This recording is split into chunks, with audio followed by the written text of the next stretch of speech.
let us all welcome to the stage Janet Young. Today, I'd like to share my experience, and before that, I need to tell you a little bit more about myself. So, this is a picture taken of our family in 1982. This is the one and only picture of my family, of the Young family, for my entire life. Do you think we look happy in the picture? No. So sad, right? Now, I'm the one standing right in the middle. I'm the eldest of 4 children, okay? So the only one smiling is my sister standing next to me. The reason is because I think we appeared pretty successful. We're all pretty well dressed. My father was running a very successful building and engineering business. But quarrels were happening at home every single day, okay? Because my parents could not agree on finances. They could not agree on how things should be managed in the company. Now, I was the eldest, although I was 12 to 13, but I was the only one who really understood what was happening at home. So we may appear successful, but we were really, really not happy on the inside. So then, in 1986 and 87, financial crisis happened. My father's business crashed.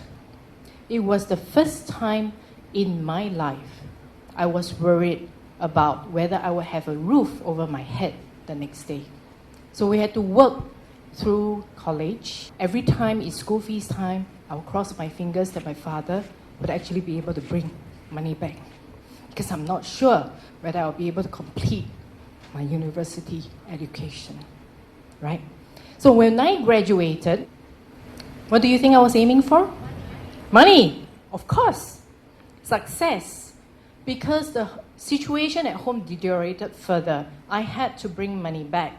When I joined Johnson & Johnson, that was my second company. So the first company that I joined for about 9 months, an IT solutions company, when the boss told me, I'm sorry, after 9 months, maybe your salary may not come the next month. What do you think I did?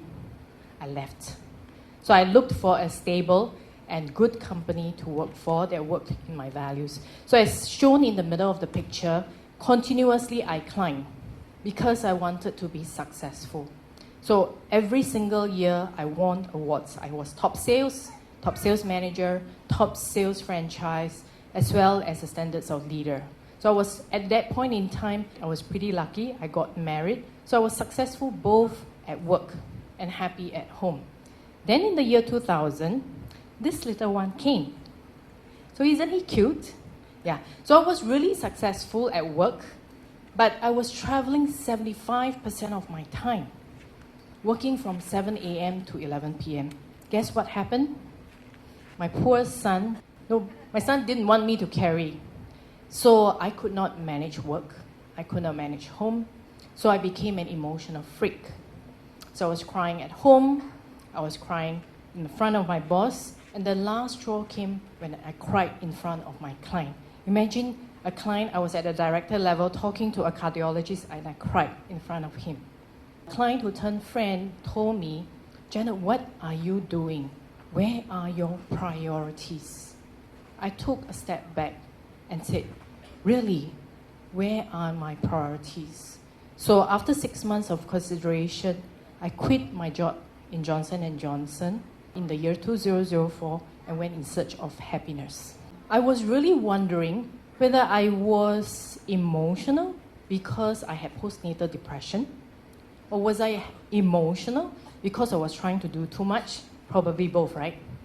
Or it could be because I just shifted into a new home, maybe the feng shui wasn't really that good. Anybody here familiar with feng shui? So in the year 2004, I decided to take up a course with Lilian Tu in Malaysia, because at that time she was popular and she was a Harvard Business graduate. She was also the banker and she was a head of 2 departmental stores. So I was curious, so I went to attend her course. I came from the medical industry selling new technologies to doctors. I have to prove with things on new technologies with clinical papers. But she advocated you place an item in a certain sector and you can have love. So I was like, are you sure? does it really work? So I decided to do an experiment. So I took up a kiosk in the mall and basically said, I will put items there, put descriptions there. When clients come, I'll explain to them. Then we will do the experiment together. If it works, they will come back to me. If it doesn't work, then it's experiment failed because I didn't know whether feng shui worked at that time. Now, I was pretty lucky. I got pretty popular. I had referrals. I was interviewed on magazines, on dailies, and even till today, I still have a partner with 2 outlets in feng shui. We all go through life journey. We experience different kind of experience. Your experience and mine will be different. Your story and mine will be different.